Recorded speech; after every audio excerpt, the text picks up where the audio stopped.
Chinese President Xi Jinping and Russian President Vladimir Putin hold talks in Moscow. What are the key issues on the agenda? Hello, I'm Anton and this is The Heat.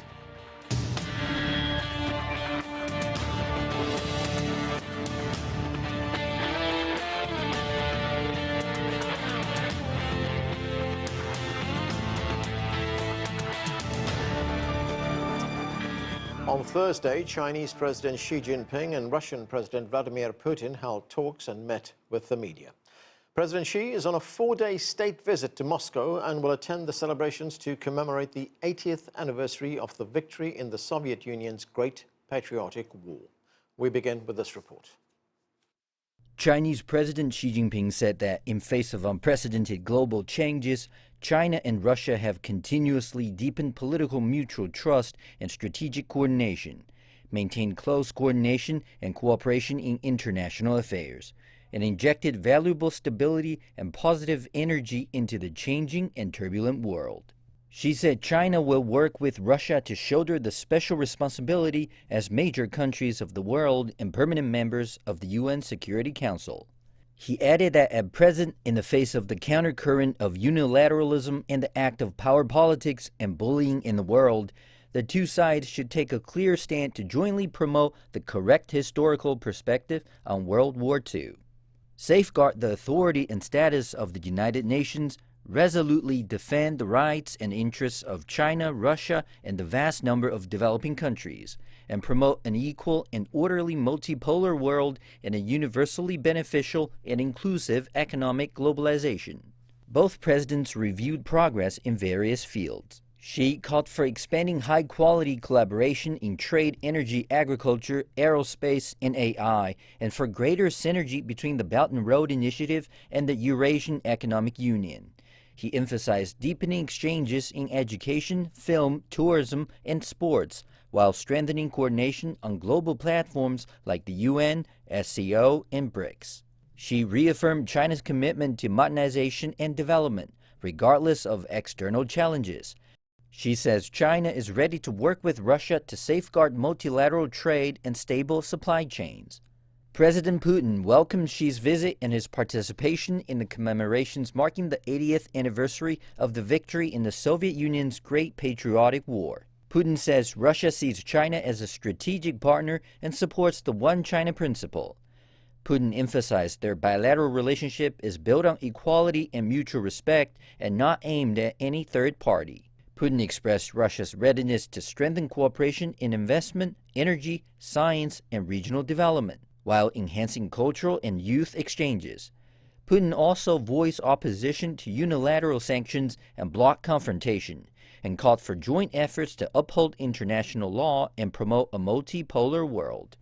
After the talks, the two leaders met the press together. They jointly signed a series of joint statements, including ones on further deepening the China-Russia Comprehensive Strategic Partnership of Coordination for the New Era, on global strategic stability, and on strengthening cooperation to uphold the authority of international law.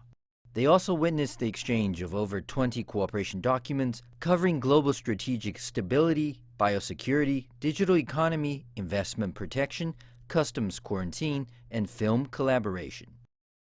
To discuss this and more, let's bring in our guests. Joining us from Santiago, Chile, Vijay Prashad is the Executive Director of Tricontinental Institute for Social Research. And from Beijing, we're joined by Einar Tangen. He is a Senior Fellow at the Taihe Institute and founder of Asian Narratives on Substack. Thanks to both of you for joining us. Einar, Chinese President Xi Jinping and the Russian President Vladimir Putin held talks on Thursday. This is President Xi's 11th state visit to Russia. Then these two leaders have met more than 40 times over several occasions. How significant is this visit for China-Russia relations? Well, I think, Anton, you have to put it into context.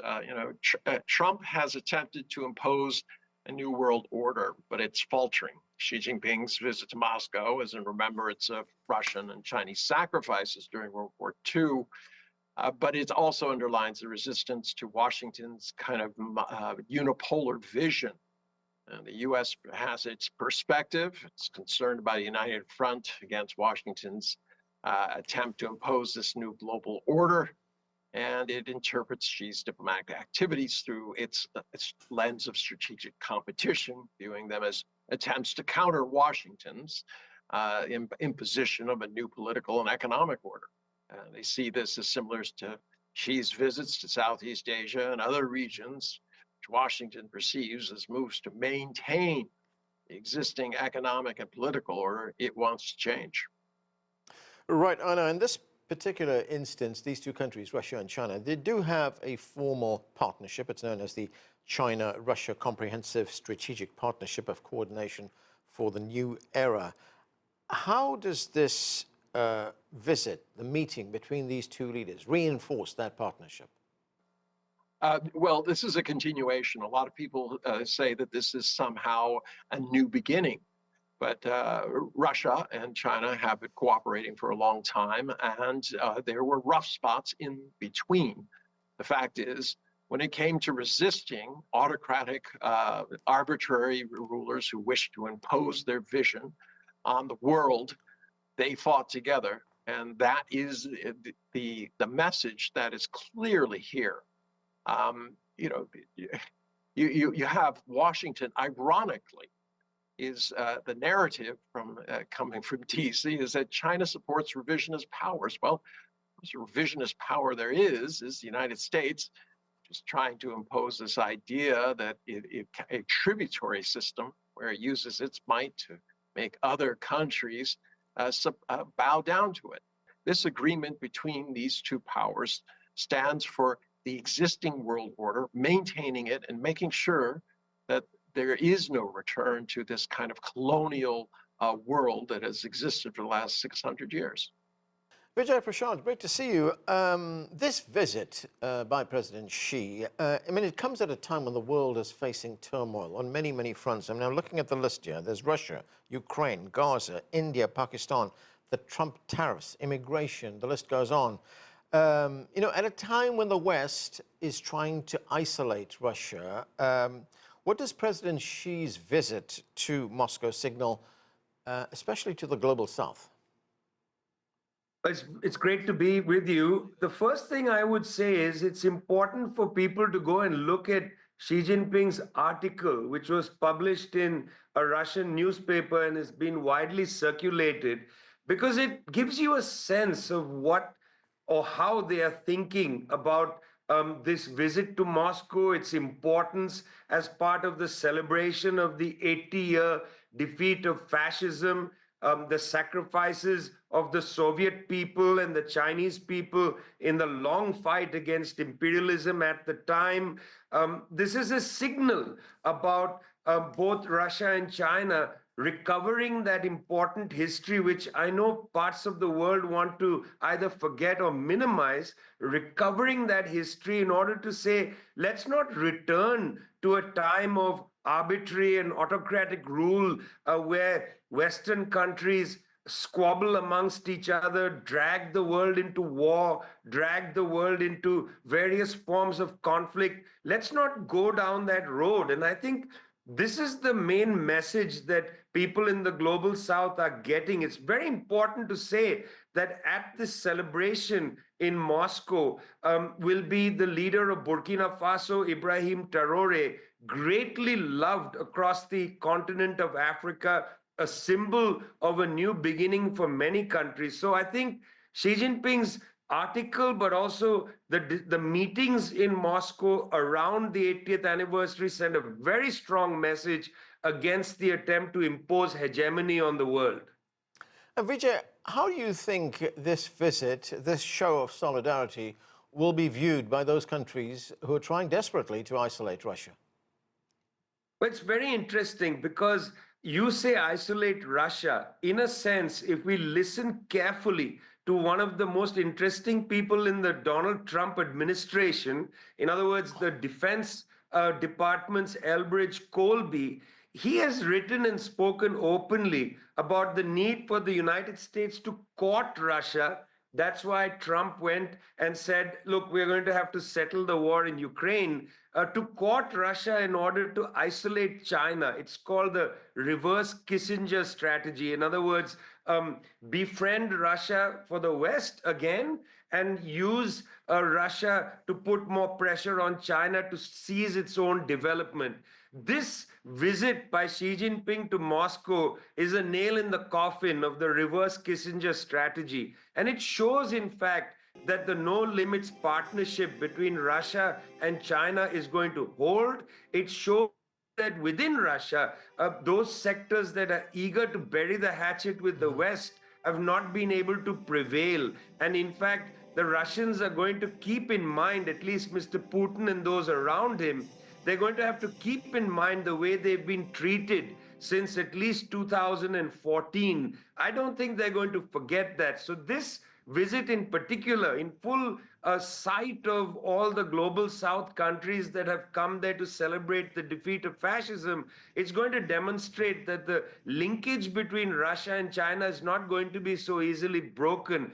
The West is going to have a hard time separating these countries and therefore advancing its agenda of trying to prevent the development of China. Einar Tangen, if we look at some of the nuts and bolts of this relationship, China has been Russia's largest and main trading partner for almost 15 consecutive years. In 2024, bilateral trade rose to $244.8 billion. But there was also cooperation between these two countries, these two nations, when it comes to agriculture, the digital economy, scientific and technological innovation, and green energy as well. How has trade and all these other areas of cooperation that I've been talking about boosted this relationship? People now understand that it's a mutually beneficial relationship, especially given the specter of Washington, which is trying to impose this unipolar order. It does not want any other nation to rise above it. It wants to maintain its hegemony.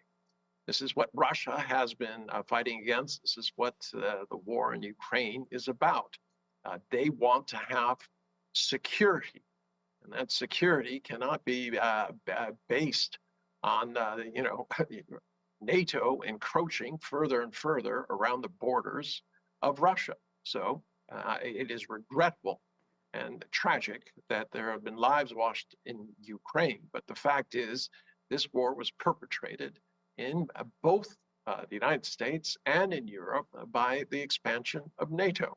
So what do you have left is you have the economics. China and Russia have cooperated today. The majority of trade between these countries, the overwhelming majority of trade, is carried on in the local currencies. It bypasses the US dollar, and it's setting a precedent worldwide to show that you do not have to depend on the United States. In fact, if you do, you're taking a very large risk. Remember, everyone in Washington was warning countries to de-risk from China. Well, today we look at it and it's clear that the party you needed to de-risk from was the United States. Vijay, there was a scholar, an analyst, that suggested that the cooperation between the two nations has, and I'm quoting the scholar here, revitalized multilateralism, but also enhanced the voice of the Global South in global governance. Now, both China and Russia are founding members of the Shanghai Cooperation Organization, the SCO, and BRICS as well.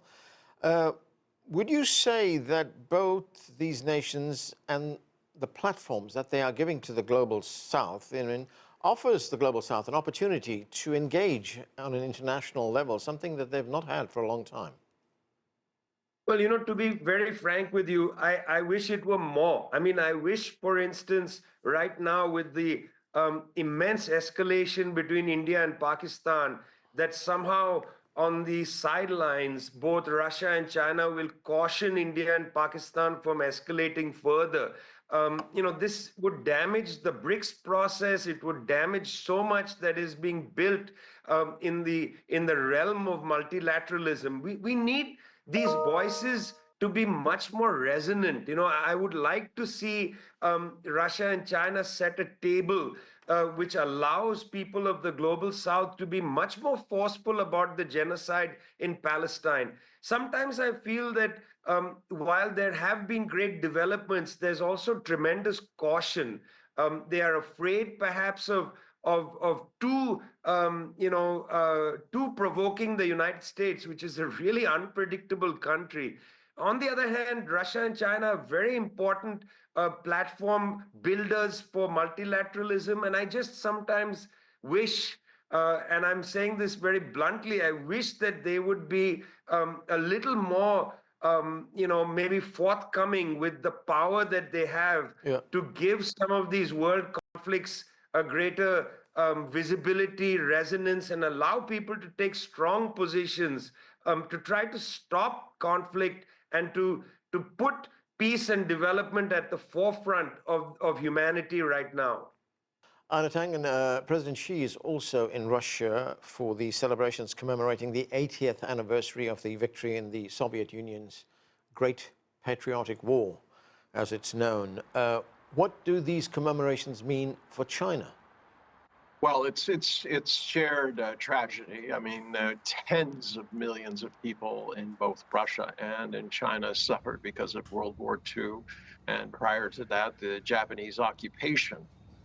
This idea of powers moving in and taking over your country is a specter that is not going to be forgotten. And on the 80th anniversary, there's a mutual feeling that they have to protect each other from the rapacious moves of those who want to impose a new kind of imperialism. I don't think there's much more than that you can say about it. I mean, the depth by which people feel about what happened. In Moscow, they have a museum where people take pictures, and the pictures are digitalized, and people are able to put in the names and their stories about the people they lost and from their family. And there's millions of families represented. Vijay, on that point, there is a tendency in the West, we see it over and over again, to downplay and sometimes downright disregard the massive role that the Soviet Union played in the defeat of Hitler. People tend to forget that it was actually the Red Army that marched into Berlin. Why is it so difficult for the West to acknowledge that? Well, in a way, it was difficult from the very beginning, because you'll remember that when the October Revolution took place in 1917, Western countries invaded the Soviet Union. They had been trying from the very beginning to malign the Soviet Union. When the Red Army not only marched into Berlin, but also liberated the terrible death camps and concentration camps of fascism across Poland, across Germany. It was the Red Army that liberated Auschwitz and so on. They wanted to downplay it because they were so eager to portray the Soviet Union as somehow being a mirror image of fascism, which was exactly the opposite. And that continues. I mean, we forget 25 million people killed in Stalingrad, the great defense of that city done by the Soviet citizens and so on. Vijay, Prashad, Einar Tangen, thanks to both of you for being with us.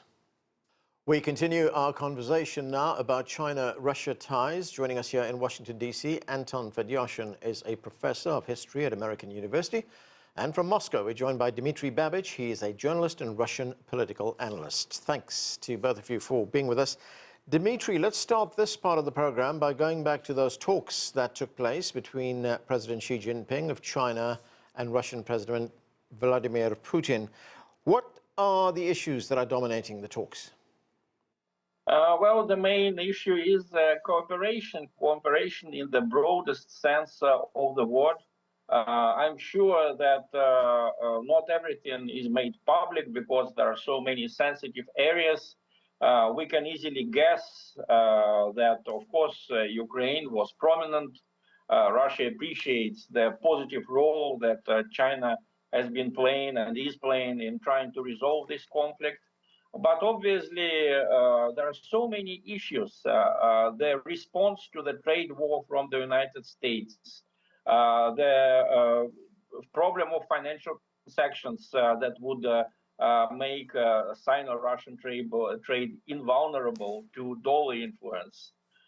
Basically, the new system of arms control, which has to be created because the old one has almost been abandoned. And we know Mr. Trump wants China to be part of the basically any agreements between Russia and the United States, which date back to the 1970s.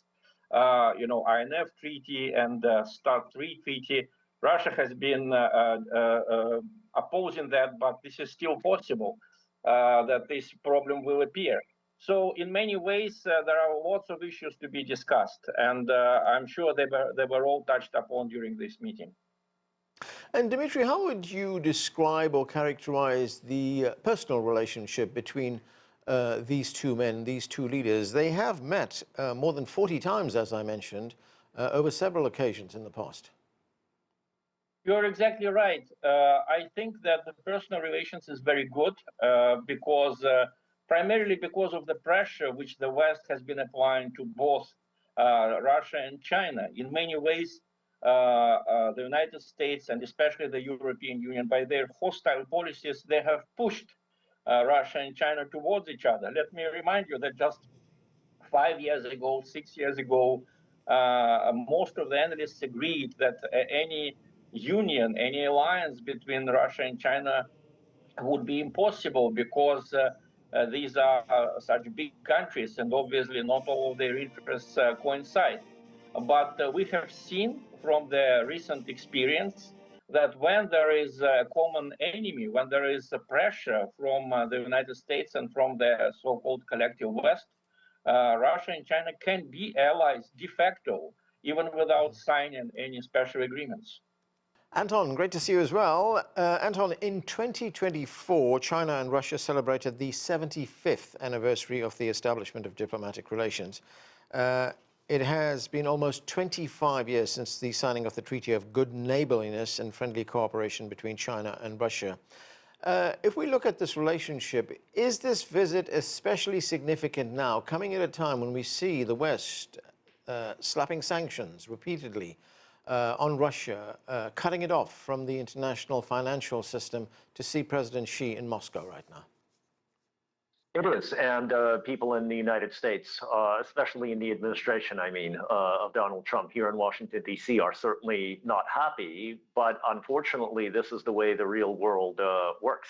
The United States is single-handedly most responsible for bringing the Russians and the Chinese close together and completely disrupting the famous strategic triangle that Henry Kissinger, the national security advisor at the time, and President Richard Nixon had reorganized, recalibrated so favorably in the United States' favor back in the 1970s with Nixon's trip to Beijing in February of that year in 72, and then his quick subsequent trip to Moscow in late May and very early June of that year. Back then, the White House managed to bring Beijing into a closer relationship with Washington than Beijing had a relationship with Moscow, and that really favored the United States.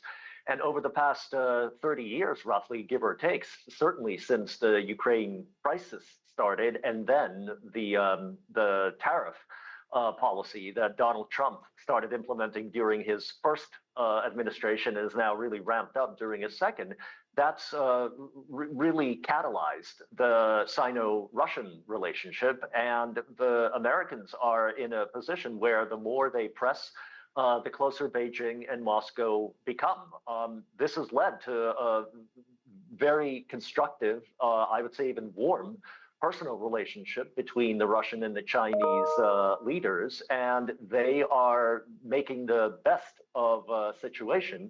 And this visit today is the culmination so far of that. But in the broader sense, Anand, this is just another plot point in the gradual de-Westernization and de-Americanization of global geopolitics. Right, Anton, this is already a very close relationship in terms of trade between the two countries, in terms of economic relations and diplomatic relations as well. But do you see it expand in the coming years to a more strategic relationship? Yes, I do, because the more NATO talks about expanding its presence into the Pacific, which it has said it plans to do publicly on numerous occasions, the more the United States talks about the containment of China and the containment of Russia on the other side of Eurasia, the more and the faster, the firmer this relationship will become. So as long as the West plays the geopolitical zero-sum game that NATO and the United States unfortunately seem to be bent on doing, the more beneficial the relationship between Moscow and Beijing will become to both parties. There is a slight crink in all of this that I have seen so far, which is that the relationship is very heavily dependent on the personalities involved, and that's President Putin of Russia and President Xi of China. But one of the agreements that was just signed today after a marathon session of talks are increased educational exchanges. So business is a very good link between countries, but so is educational exchange, and especially understanding and the knowledge of languages of Chinese by Russian students and of Russian by Chinese students. And if this really gets off the ground, this is a guarantee of the longevity of the relationship. Dmitry, what are your thoughts on how this relationship could evolve in the coming years, especially on the issues that Anton was talking about, strategic issues? If I can be allowed to fantasize here a little bit, I would say that the world is going to see not one globalization, as people predicted, but three globalizations. There will be a continued globalization around the United States and the European Union. India may join this simply because public opinion in India is more favorable towards that. But there will be at least two alternatives. One will be around Russia and China. The other one probably around ASEAN countries, which have a lot of cooperation with China, but which are afraid to be under Chinese influence. So we will have at least three world systems, not one. And I think this is a good development, because if we recall the Cold War, which now looks like a period of relative stability, especially in the 1970s, maybe late 60s, then there was a certain balance. There was the so-called system of socialism, a world system of socialism around the Soviet Union and its allies. There was the United States with the Western world, and there was the so-called non-aligned movement. So geopolitically, the world was divided in three parts, and it was in balance. In the same way, I think it is clear that one globalization, one size does not fit all. And Russia and China can play a very positive role, because we were not colonial powers. Indeed, we were not. Russia was a very special empire, not like France, not like Great Britain. If you look at the relationship between Russia and its so-called colonies, which became Soviet republics later on, sometimes Russia sacrificed for them, which is something you cannot imagine in the relations between, for example, Great Britain and its colonies. So basically, Russia and China, since we have no negative image in Africa, we have no negative image in most of Asia, we can bring together the so-called countries of the global south. But this is a very distant perspective. I understand that people prefer to speak about more near future. In the near future, I see Russian and Chinese economies developing and overcoming the attempt to isolate them. Okay, and we have to leave it there. Dmitry Babich, Anton, Fedyashin, thanks to both of you for being with us. That's it for this edition of The Heat. I'm Anand Naidu in Washington.